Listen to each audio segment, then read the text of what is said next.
Всем привет, я Марина и с вами школа Сакрамел. Из миндаля в квадрат. Как сделать четкую форму, даже если отсутствуют боковые стенки. Будем разбираться в этом видео. Поехали! Посмотрим на исходный вариант. Форма миндаль, отросшее покрытие и указательные скололись. Модель хочет изменить форму, потому что ногти натуральные скручиваются, отходят, и в целом она обычно ходит с квадратом, а тут просто мастер сделал миндаль, и не совсем ей была такая форма удобна. Знаете, это так интересно, для некоторых, наоборот, миндаль является самой удобной формой, а кому-то удобнее квадрат. Вот вы, например, на какой стороне, все-таки за квадрат или за миндаль, делитесь в комментариях, будет интересно, кого из нас все-таки больше. Ну а мы выполняем снятие старого покрытия. Обратите внимание, что достаточно объемный слой, но при этом ногти скручивались и даже где-то сломались. Почему такое происходит? Из-за неправильной архитектуры, конечно же, так как материала по центру много, а на боковых стенках его практически нет. То есть они не укреплены, натуральный ноготь скручивается, и в этих местах появляются отслойки и трещины. Поэтому задача на снятие их, конечно же, все убрать. Делаю это при помощи твердосплавной насадки с тонким носиком, она позволяет убрать эти отслойки.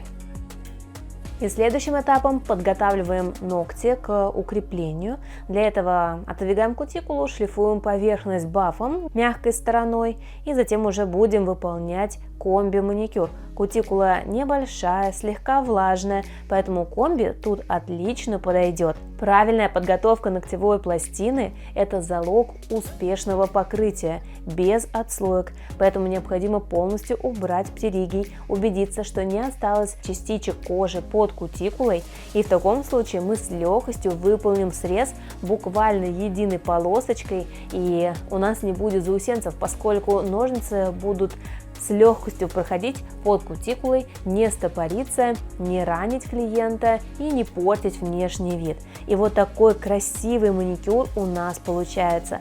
Конечно, более подробно о техниках маникюра вы можете узнать на наших курсах. Нравятся мои ролики? Хотите знать больше о маникюре? Приглашаю присоединиться и получить доступ к базе знаний школы Сакрамел. Более 20 видеокурсов по цене одного с получением сертификата. Они доступны по всему миру. Подробнее читай в описании. И, конечно, подписывайся на канал. Только на отросшую ногтевую пластину наношу праймер для улучшения сцепки и базовое покрытие в тонкий слой. Для того, чтобы из этой формы, которая есть сейчас, которая напоминает балерину, сделать четкий квадрат, буду использовать гель-желе молочного оттенка. Таким материалом очень удобно работать, потому что он не растекается, держит форму, и вот так быстро по воздуху можно достроить боковую стенку, воссоздать уголок и прихватить фонариком для того, чтобы материал дальше не растекался. И вот в несколько заходов восстанавливаю боковые стенки.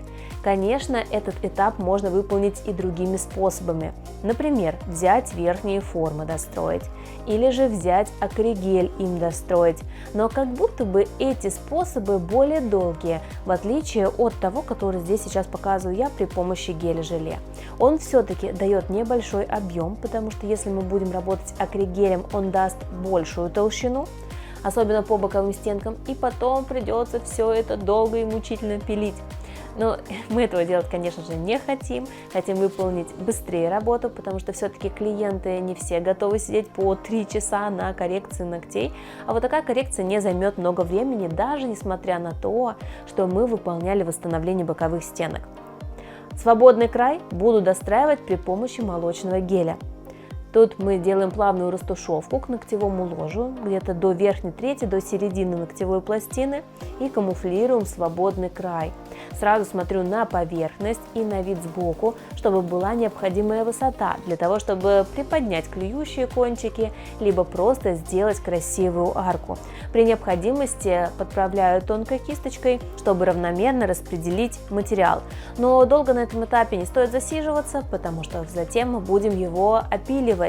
И многие мастера тратят действительно время на то, чтобы все аккуратно разложить, сделать те самые идеальные блики, но зачастую, если мы работаем в определенной технике, нам это даже и не надо, потому что это все растягивает процедуру. Отправляем на просушку в лампу, поджимаем обратным пинцетом свободный край, чтобы натуральный ноготь скрутился еще сильнее и по боковым сторонам остался только гель без натурального ногтя, и при необходимости фиксируем прищепочкой. После чего досушиваем, снимаем липкий слой и выполняем опил. Сначала убираем свободный край, для того, чтобы видеть в торец всю толщину. До идеала не довожу пока что свободный край, а вот боковые стенки и нижние параллели проще опилить сейчас, нежели чем потом, после выкладки основного материала, для того, чтобы молочный цвет, он где-то не возвышался, не было кратеров, таких другого оттенка. Поэтому сначала опиливаю и затем будем достраивать в технике без поверхностного опила. Конечно, техник укрепления геля множество. Можно было бы, например, сработать в технике поверхностного опила, то есть не так стараться с выкладкой. Вот мы сейчас выполняем такую, где не требуется поверхностный опил, что тоже, в свою очередь, может сэкономить время. На самом деле, благодаря тому, что мастер умеет правильно подбирать технику укрепления, это может значительно сэкономить время и сделать укрепление более прочным.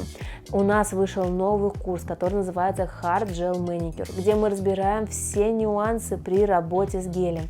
Ссылку на этот курс оставлю в описании. Переходите, посмотрите программу, она очень обширная, а курс доступен каждому мастеру. Зону около кутикулы достраиваю молочно-розовым гелем, и за счет этого получается плавный переход омбре Baby Boomer. Этот переход смотрится невероятно выигрышно, красиво, дорого. Поэтому, конечно, такая услуга у мастера стоит дороже, нежели чем просто однотонное укрепление. Соответственно, и мастер может зарабатывать на этом больше. А делается процедура, по сути, точно так же, как мы бы работали и просто камуфлирующим материалом. Поэтому попробуйте эту технику, если еще не работали в ней с вот такой растяжкой.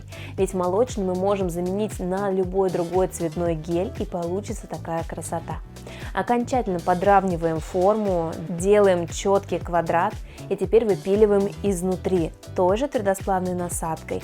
Вы видите, насколько сильно натуральный ноготь скручивается. Это очень хорошо, поскольку мы его выпилим, и боковые стенки будут должным образом укреплены.